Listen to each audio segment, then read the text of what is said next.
I think the convention will be, again, one of those moments where he will feel the love from the party. Sure. I think it's an important moment for him, though, and for her to talk about their success that they've had trying to fight inflation and lowering costs, right? I mean, and their real economic record that they can both own together. Well, and I ask you that knowing that he may well make appearances on the trail, but it's not going to be about him anymore. No, but he said when he was running, he was a transformational candidate. He was going to pass the baton. It may have not happened exactly in the timeline that he envisioned. I think clearly there's been reporting that he thinks he still could win. But I think it's an opportunity for him to also help hand over the economic record. So 16 million jobs. We saw this week 300,000 clean energy jobs. And you've seen actually what I found fascinating. Her favorability on the economy has actually ticked up over the last few weeks. She's pulled even or close to even with Trump in a lot of the economic, who they trust on the economy. That's real momentum that I think captures some of this passing of the torch. Now it's on her to take it and take the baton and run through the I saw that day. FT poll, which I think you're referring to, which I know was very good news for the campaign. It argues with some other polls that would suggest this is still Donald Trump's issue to lose. He had an opportunity to talk about it yesterday. Didn't say a lot about his economic plan. We got to Hannibal Lecter and all the rest of this stuff. What kind of an opportunity does that present for Kamala Harris? And I ask you that knowing there's reporting today she's going to call on Congress, according to Politico, to pass a federal ban on price gouging tomorrow. How specific does she need to be about her plans to draw a contrast to Donald Trump? I mean, to go back to your point yesterday, could not have been a more stark contrast for Trump. I mean, you got CPI coming down below 3% for the first time in almost 3 years. And then he's talking about raising tariffs to 20%, which would, but the Peterson Institute, nonpartisan, said would raise costs about $1,700 for hardworking families. The pivot to tomorrow, she's got an opportunity to lay out a contrast. Like, she is coming out with an idea, a proposal that she thinks will lower costs in the grocery store. Trump didn't say, he talked a lot about grocery prices yesterday, but there wasn't really any detail about what he'd do about it. Sure. The price gouging plan is certainly an opportunity to pick up on some of the key messages they've talked about lowering prices, whether it's Inflation Reduction Act and lowering costs for insulin, prescription drug out-of-pocket costs. Those are all pieces of their agenda.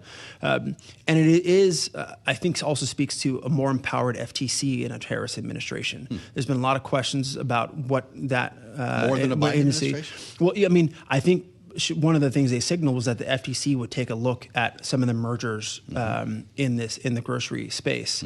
You already saw the Biden administration specific to that industry. After we went through the Kroger affair and all the rest, right? And that FTC suit is still ongoing, right? So I think that is something that investors and companies should be paying attention to. She's signaling her intention as this is one area where people actually feel it. And I think that is where it makes good politics makes good policy for her in the campaign. They feel like this is a chance for them to drive an affirmative agenda and look at a forward-looking agenda as opposed to Trump, who wants to take us back. Your specialty is national security. You were a national security advisor, of course, in the White House. And this president has been associated with foreign policy for many years in his career. Kamala Harris doesn't have the experience that Joe Biden had coming into the White House. But there are a lot of questions about what difference there might be in their approach to foreign policy. I wonder what you think about that, knowing that there are going to be a couple of dozen of uncommitted delegates in Chicago. Rarely have 30 people made so much noise, who are still upset about Israel policy. These are pro-Palestinian protesters. What should they know about Kamala Harris, if anything, that's different than Joe Biden?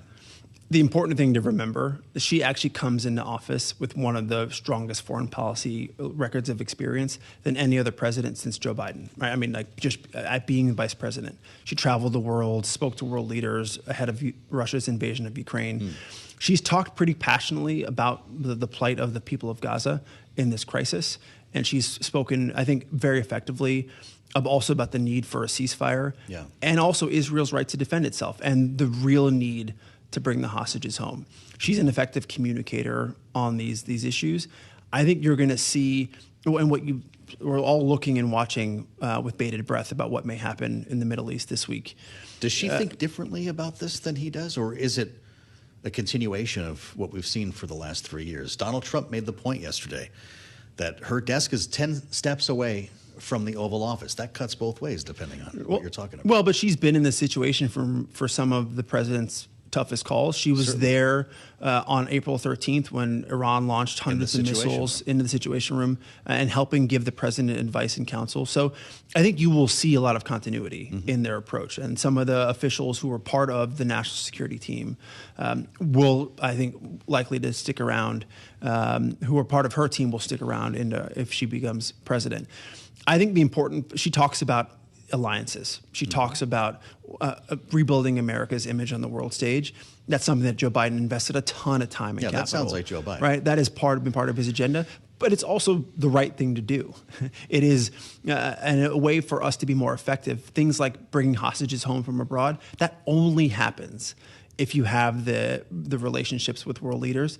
The good news for her, she can talk about how she's cultivated some of those relationships while she's been vice president. Sure. That's her objective, I think, in laying out that vision over the next 90 odd days until election day. Paint the picture for me. If we start in Chicago on Monday against the backdrop of an Iranian retaliatory strike against Israel, how does that change the optics, the conversation, and her challenge when she speaks? I mean, it will obviously inject an issue into the campaign that war in the Middle East is not anything anybody wants to have happen, because it means people's lives are being lost. I mean, like, that's a real human cost to that conflict. I think for her, it is an opportunity for her to reassert her credentials as a leader for the presidency, and that is something that she has to try to convince the American people. And I have the experience, I have the judgment, which is key, to make the right decisions, to be your commander in chief. That is something that I think she has done a good job of so far. Yeah.